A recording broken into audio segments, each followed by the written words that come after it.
Assalamualaikum warahmatullahi wabarakatuh. Selamat pagi anak-anak. Baik anak-anak, untuk hari ini hari Jumat ya, kita belajar matematika. Nah, untuk materi selanjutnya kita akan belajar tentang EPB ya. EPB itu apa sih? EPB itu adalah faktor persekutuan terbesar. Kan kalau kemarin itu KPK ya. KPK itu kelipatan persekutuan terkecil. Nah, untuk sekarang kita belajar EPB ya. Nah, caranya hampir sama untuk kita mencari faktornya. Hanya bedanya itu pada saat mencari EPB-nya. Jadi seperti ini.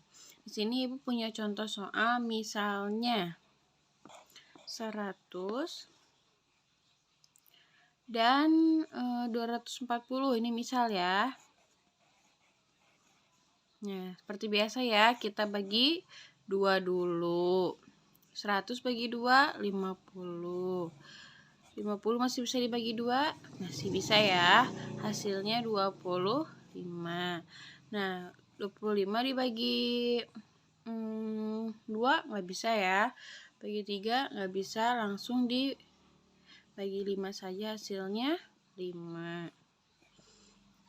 Nah, sekarang yang 240-nya dibagi 2 bisa ya, hasilnya 120.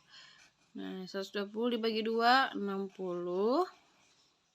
Bagi 2 masih bisa, hasilnya 30.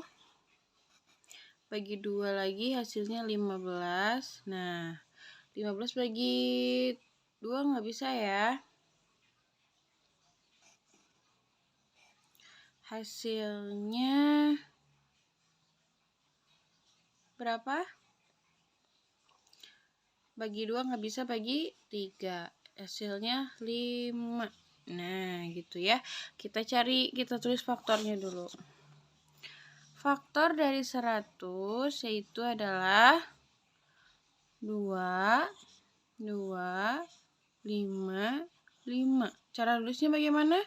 2 kali 2 kali 5 kali 5. Nah, sekarang yang 240-nya faktornya berapa?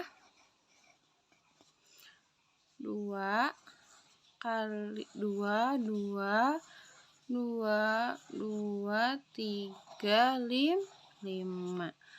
Tulisnya 2-nya ada berapa kali nih? 1, 2, 3, 4. Berarti 2 kali 2 kali 2 kali 2 kali 3 kali 5. Nah, baik. Kita cari apanya? EPB. Nah, EPB ya. Perbandingan atau perbedaan antara EPB dan KPK. Kalau misalkan KPK kan kemarin kita mencari faktor yang paling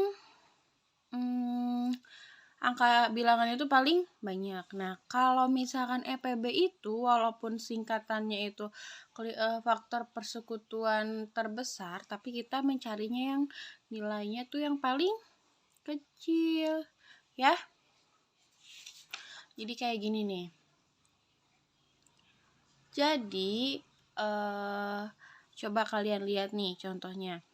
Ini kan angka 2-nya ada 2. Di sini angka 2-nya ada 4.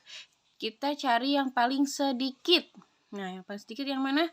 Yang atas ya, berarti 2 kali 2. Nah, sekarang kita cari lagi nih. Kalau di sini kan ada angka 3, di sini nggak ada, berarti tidak usah ya. Kalau di EPB itu kan, kalau KPK itu kalau meskipun ada angka bilangannya sendiri dimasukkan, tapi kalau misalkan EPB itu nggak usah kalau misalkan ada bilangan yang sendiri. Jadi kita carinya perbandingan yang ada dari kelipatan yang ada di faktornya yang sama, yang jadi bilangan itu di faktor yang sama. Misalkan seperti ini ya. Kan ini di faktor 100 itu ada angka 5. Di 240 ada angka 5 juga. Nah, kita lihat perbandingannya. Yang paling sedikit yang mana?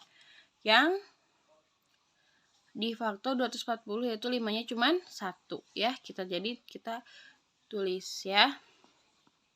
Jadi angka 3 yang ini tuh nggak usah ditulis ya, karena kita nyarinya perbandingan kelipatan terbesarnya tuh ngambil yang paling terkecil yang ada perbandingannya aja. Kalau di EPB itu melihat yang ada perbandingannya saja. Tapi kalau misalkan di KPK itu kan ada ya. Jadi kalau misalkan EPB itu seperti ini.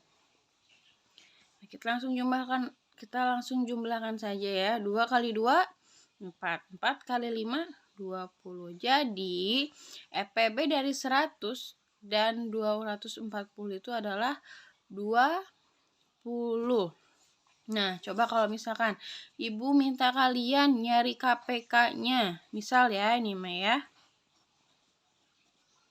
Nah, KPK-nya itu berarti kalau KPK itu nyarinya yang terbanyak ya. Nah, di sini itu berarti 2 kali 2 kali 2 kali 3 kali 5 kali 5. Nah, kalau kalian disuruh nyari KPK-nya seperti ini. Tapi kalau cari EPB-nya seperti ini. Nah, untuk tugasnya nanti Ibu kirim lewat file. Kalian cari EPB-nya saja ya. Seperti itu. Terima kasih untuk penjelasan dari Ibu. Untuk lebih jelasnya lagi nanti Ibu jelaskan secara langsung seperti biasa di sekolah. Terima kasih atas perhatiannya. Wassalamualaikum warahmatullahi wabarakatuh.